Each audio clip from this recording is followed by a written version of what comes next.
पाचेरी भुशुड़ी दुई मृत छात्री को न्याय देवाई भीम आर्मी जिलापाल द्वारस्थ। गजपति जिला पारलाखेमुंडी में आज भीम आर्मी पक्षर स्कूल पाचेरी भुशुड़ी दुई छात्री मृत्यु घटना मृत दुई छात्री को न्याय देवाई जिला प्रशासन द्वारस्थ होते।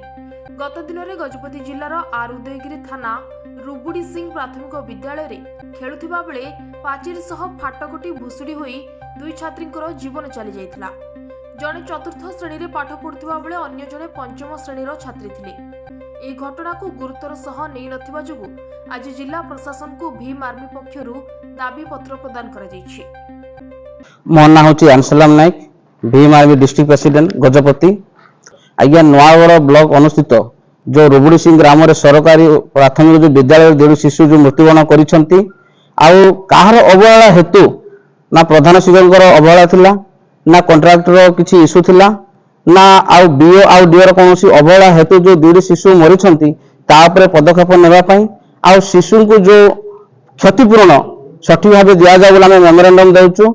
आउ जो आरटीआई मध्ये आमे आज देइछु, आरटीआई मागिछु जोडा कि सठिक प्रमाण पत्र हमको दिया जाओ, ऊपर जांच करा जाओ। जदि एहा जदि कागज कलम रे जदि रहइबो ताहले निश्चय हम राजरास्ता को ओलेइबो।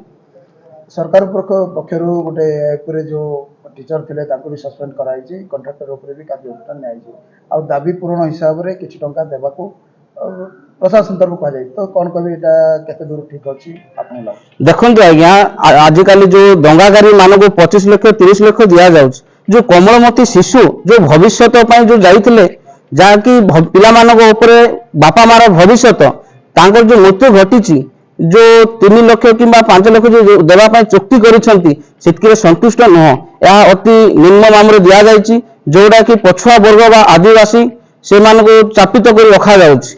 तो जदि यह आग को अधिक मात्रा रे जोड़ा कि प्रযোज्य भाव जदि न देवे ताहले आमे आग को निश्चय पड़िबा और राजरास्ता को ओल्लैबुनि सुनिश्चित।